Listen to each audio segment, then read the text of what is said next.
Yo, yo, yo, yo, yo. It's your boy, Homeswissllcyuma here, based in Yuma, Arizona.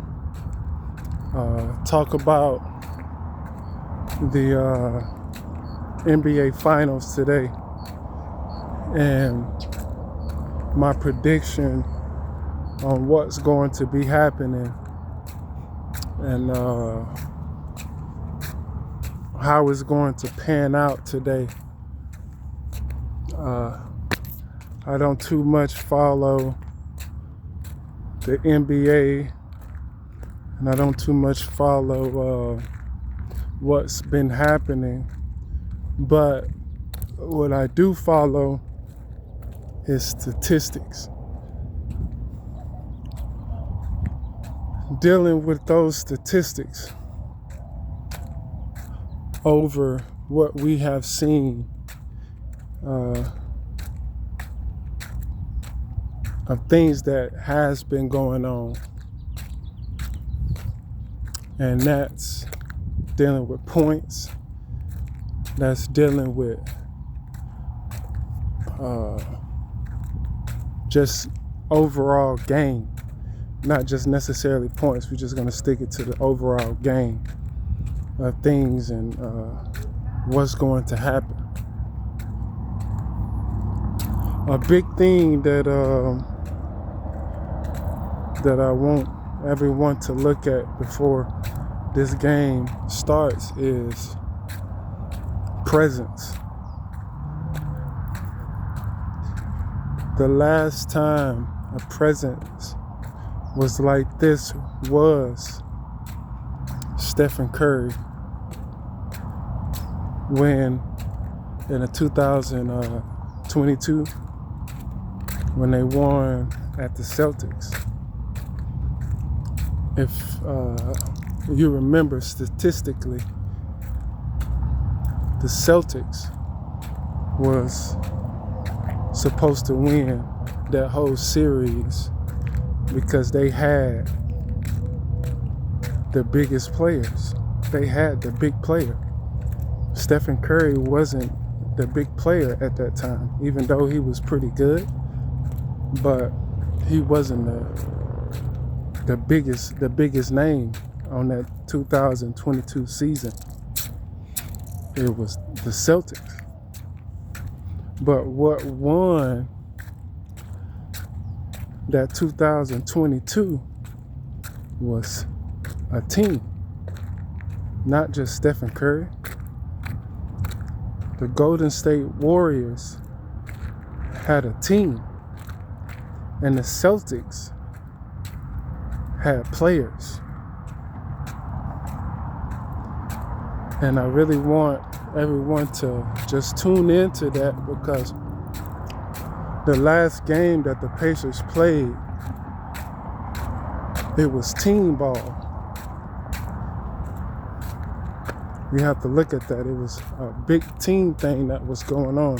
It wasn't just one player. We're not in the LeBron James's stages no more. Because if we was just in the LeBron James's stages, then Anthony would have been at this point. Shit. Yeah, we could just say Anthony. The Timberwolves would have been at this point, and they would have been up. They would have been the winners if we was going with the LeBron Jameses, because that's just one person that just is dominating the whole game. We have moved far along from having one person ruling the game. That's why now they're spending big money on teams. They're just not spending big money on players no more. They're creating a team. They're creating a bench, because they see just not one player can do it anymore. We're not in the Michael Jordan era, where you just have Michael Jordan Scottie Pippen, and Dennis Rodman. Don't get me caught up on those three names. I don't know if they won it together, but or the Celtics, when they had the big three, they got Kevin Garnett, Paul Pierce, and Ray Allen. The big three is gone. You can't win games with big threes no more.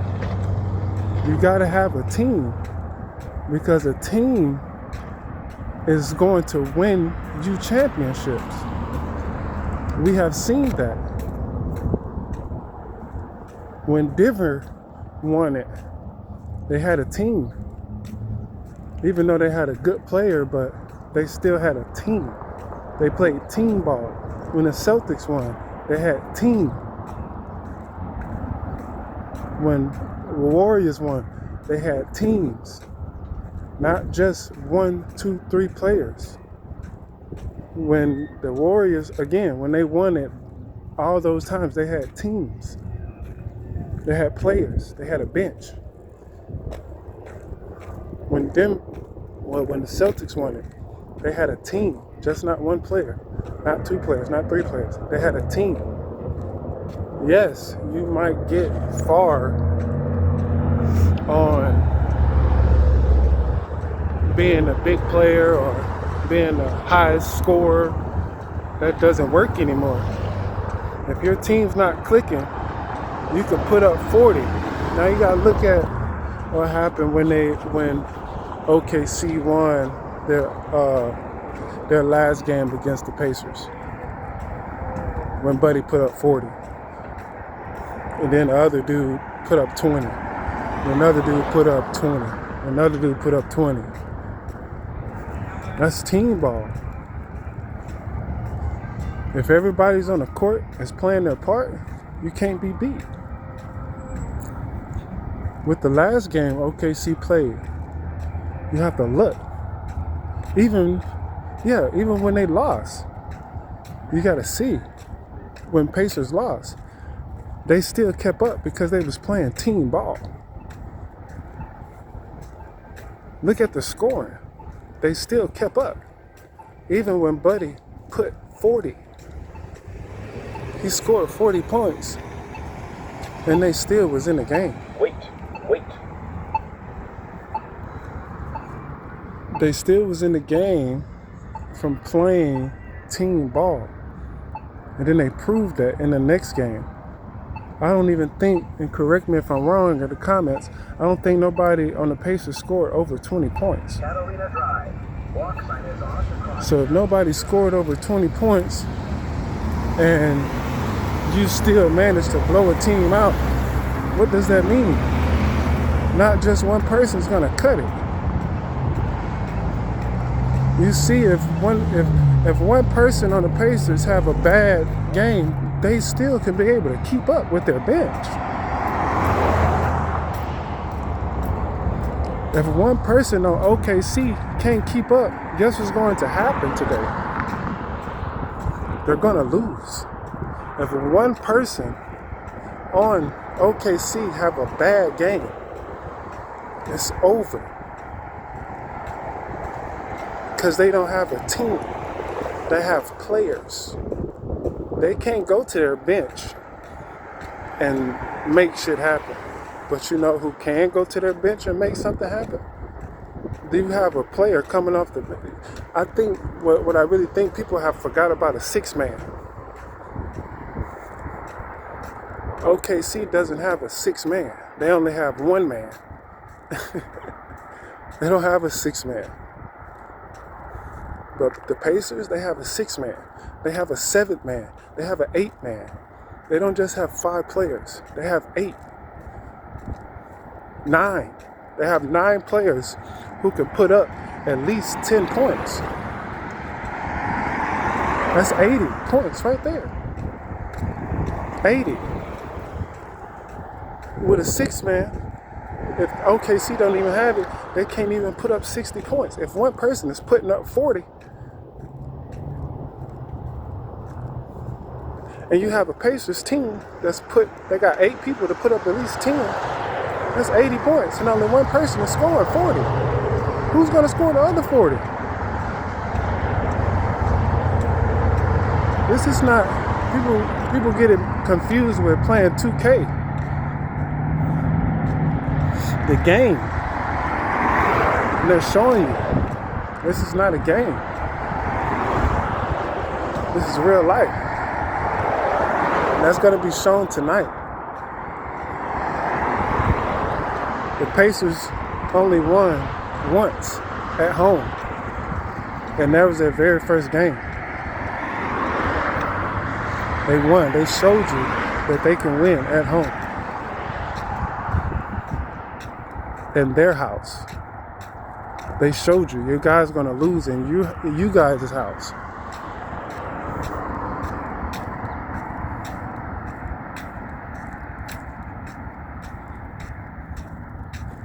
And I don't really care who's going to win the MVP. I don't. But I know who's going to win. And it's the Pacers. You know who's going to be in the stands when they win? You know who's going to be in OKC? Was it Reggie Miller? Reggie Miller's going to be there. If anybody knows who Reggie Miller is, do you know what's going to happen? Last game at the Pacers, guess who was there to watch the game? It was the NBA commissioner who says, oh, this is who's going to the team. This is who's going to the team. He was there. When was the last time the NBA commissioner was there to watch a game? Courtside.